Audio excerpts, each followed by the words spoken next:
Your child barely talks to you. When they come home, you ask them, "How was your day?" "Fine." "What'd you learn at school today?" "I don't know." Then they walk to their rooms, slam their door, and you don't see them again for the rest of the evening. Feels like you're walking on eggshells all over them. You don't know how to connect. It feels like you're losing your child. That relationship you once had is no longer there. If this sounds like your situation, I'm going to explain to you what that silence really means and what you can start doing today that's going to help to rebuild that connection with them. I'm Lisa, a child behavior expert and a parent coach. I have over a decade of experience as a pediatric occupational therapist. I help parents feel empowered in supporting your child and understanding your child's behaviors.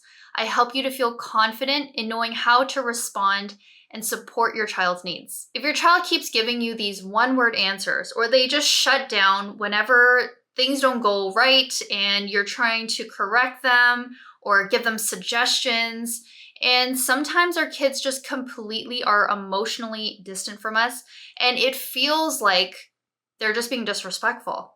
It's very common to feel when you get those short, one-worded answers that your child just doesn't care. They don't respect you as parents. And it can feel very triggering. And when these behaviors happen consistently, like every single day they come home and they respond to you in this way, it can feel so disheartening and frustrating that it's easy for us as parents to snap at them, telling them, "Why can't you tell me more about what happened in your day? Why are you so short with your words?" Right? When we respond to our kids this way, and we see even more shutdown, then you get trapped in a cycle with them. But I'm gonna let you in on a secret. Here's what's really happening inside the minds of your child who is giving you the silent treatment. Your child is feeling something inside of them that they don't know how to properly express. They don't know the right words to say it. They don't know how to say it. And so what they're doing is shutting down, because it's easier for them. It's easier for them to not try to express themselves, because likely in the past, they might have tried to tell you something that they were feeling upset, or they were trying to explain why they blew up and had that meltdown. But the thing is, if we never took those experiences to actually understand our kids, what they learn over time is that expressing my emotions is not safe. It's not safe to try to tell people what's going on within me, because people don't understand and I might get yelled at. I might get dismissed. And so these kids start to learn that me trying to express myself is not going to do any good. And they start to think like I'm not even capable to properly communicate what I'm feeling. So I'm just not even going to bother. It's so much easier just to shut the door and go to my room. And a lot of our kids, they're feeling judged and misunderstood too. If they've tried in the past to explain why they're feeling what they're feeling. If they got in a fight at school and they came home and the first thing you did was get upset that they yelled at another child and their teacher had to call you, we're not hearing out what their side of the story is. A lot of our kids shut down emotionally because they don't feel like they can have someone on their side to understand, well, what fueled that feeling that caused them to behave that way. So that misunderstanding, if that's happening time and time again, they're learning that self-expression is not safe. And the cost of all this is that our kids start to learn to internalize their emotions. Those emotions only sit within them and they never come out into the open, because they start to believe that nobody actually understands me. No one is actually going to believe me. And these emotions are more safe within me than actually expressing them outwardly. And what this does, it creates stress in the body. Emotions that sit within the body, it manifests, right? It can manifest as stomach aches. It can manifest as headaches. It can manifest as tension points. And when stress like that, emotions build up in the body, this creates problematic health ailments later down the road. And so what we see a lot of adults who've suppressed their emotions so much, right? They've never learned how to properly speak their mind and feel safe with their feelings. They have autoimmune disorders, right? That is because we're carrying that stress for years and years, and our body is fighting all of that stress and that inflammation in the body. And so not only are we talking right now about How do we help our children learn to communicate and connect with you? But there are physical health implications long-term for your kids. And as they grow up, our kids who don't know how to express their emotions, they struggle with relationships. They struggle with opening up. And so from this, it creates a insecure attachment, unfortunately, with you, because that's where security starts from, between child and parent. And when that's not properly established in early childhood, these kids grow up into adulthood not knowing how to fully trust another person. They don't know how to fully open up, and therefore it affects all relationships of their life, whether it's a friendship, a romantic relationship, a colleague work relationship.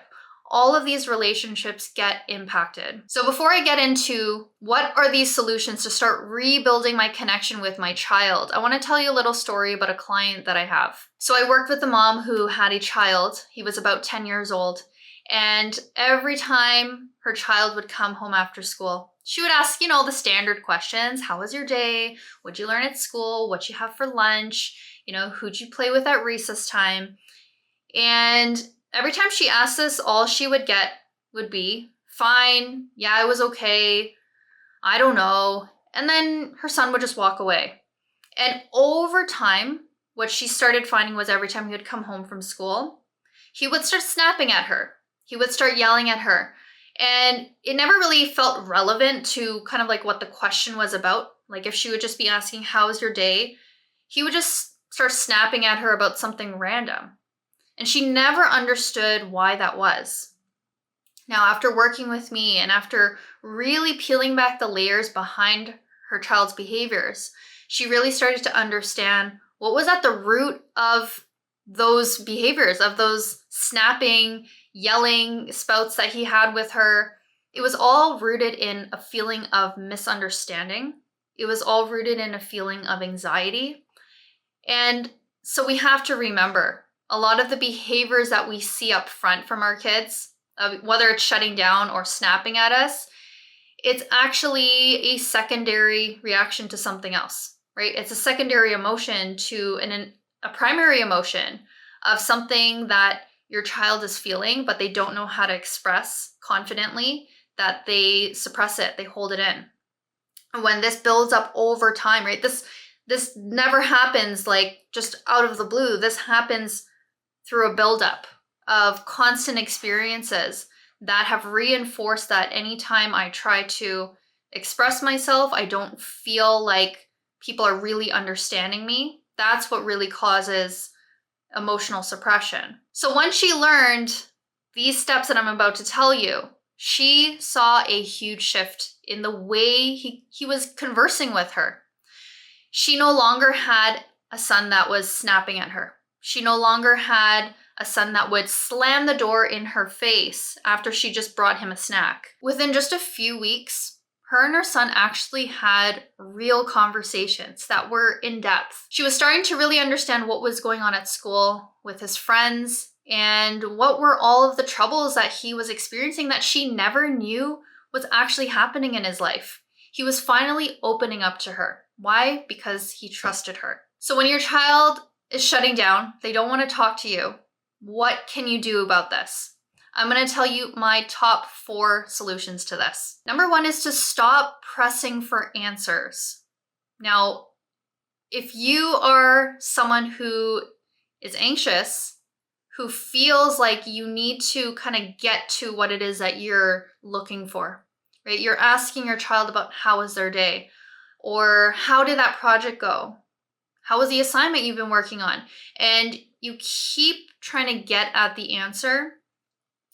It gives off an anxious energy, and your child feels that.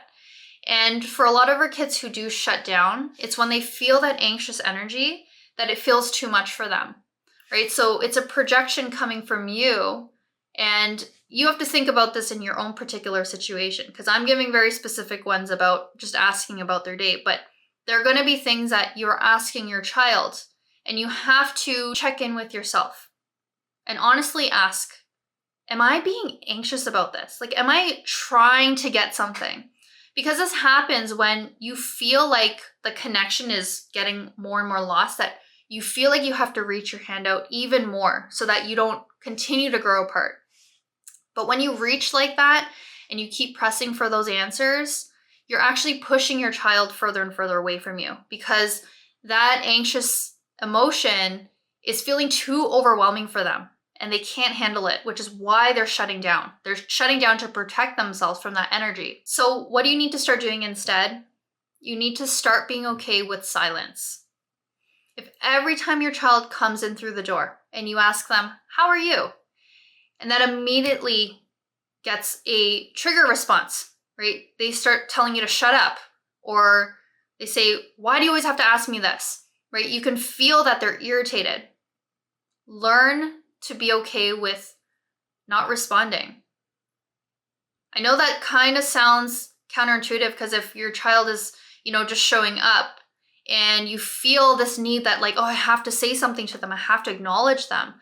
But sometimes when you acknowledge them in moments where they're feeling overstimulated, right? If they've had a long day at school or they've been working on something and they're feeling really tired, and then you kind of show up, start asking them questions, it can feel too much like pressure for them.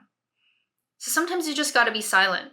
And after you've stayed silent, then you can try checking in. You can ask a short, simple question to see if that is going to get you a response that's not a triggered response. If it does, learn to back off. Don't keep pounding for more answers. And definitely don't get defensive. If they say something because they are triggered and you go, "That was rude. Why are you speaking to me like that?" That's only going to create more tension, and it's not going to get you to the place of connection that you're looking for. Number 2 is to step into their world. So what this means is really hone in on what are their interests. Because I know I've worked with a lot of parents of preteens and teens. This especially happens in this age group where your child just loves to play video games. Like, I know this is a huge thing at this age where your kids come home and they just immediately want to go to their rooms, shut the door, play their video games. You come knocking on their door, asking about their homework. "Do you want a snack? We're going to have dinner." And then you just get them screaming at you saying, "Shut up, close the door, stop bothering me." And then of course that triggers you. You might start yelling at them. "That's really rude. Don't speak to me like that." And then the bickering and arguing continues to happen. Conflict happens, power struggle happens. So what I mean by learn to step in their world is look at those interests that they have. If it is video games, learn to initiate the conversation through that interest. So what this would look like, if your child's playing video games, they're sitting on the couch, instead of immediately asking them, "Hey, are you going to do your homework soon?" you'd walk up to them and just sit there. Remember, back to number 1, be okay with silence. Just sit there and just watch what they're playing. Get curious. Get curious about why this game is so interesting, because it obviously is. Kids are playing video games because it's fun. So try to understand why it's fun for them. Sit there, just watch. And when you feel like you've been there in silence for enough time, you could ask a question about what you're seeing. "Hey, how did you do that move? What did you have to press on your remote control? Whoa, that's really interesting. What's inside that castle?" And if your child is irritated by you asking these questions, back off. Go back to silence and just sit there. And start continuously doing this, right? What your child's going to feel is your presence of you just sitting right beside them is actually safe. It's nothing threatening, because my parents aren't going to ask me to do a demand or to do a task.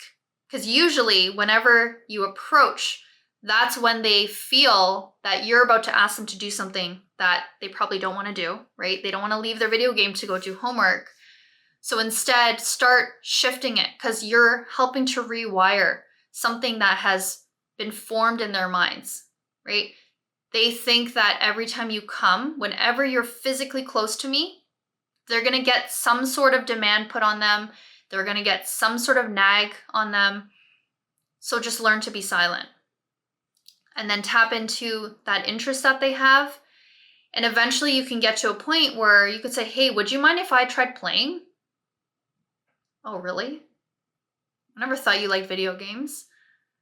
Right? And that opens doors. It opens doors to a place of connection, to something that is part of their interest and their world.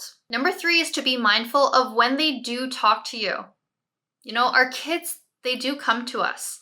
They come to us at their time, right? They want to express something when something feels important for them. And if in those moments we don't take those opportunities and we dismiss them, we're reinforcing to them that whatever you have to say is not important to me. So if you are in the kitchen, I know you might be multitasking, you're doing a bunch of stuff, chopping things up, putting things in the pot, you've got, you know, whatever to-dos that you're also doing at the same time, and your child comes in and they want to tell you something that happened at school. Listen, right? These are the connecting points that you need to find. If your child is trying to connect with you, trying to share something with you, take those opportunities to actually listen and engage with them. Because those moments can be fleeting, right? They might only pop up every now and then. So when they do, you better take advantage of those moments.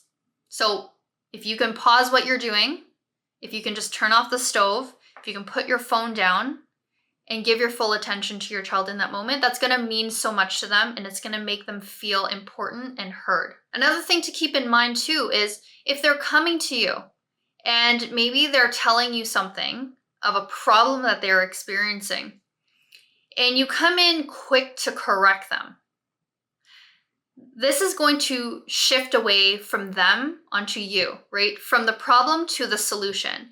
And what our kids want in that moment is to just feel validated, feel like what they're feeling is being listened to, right?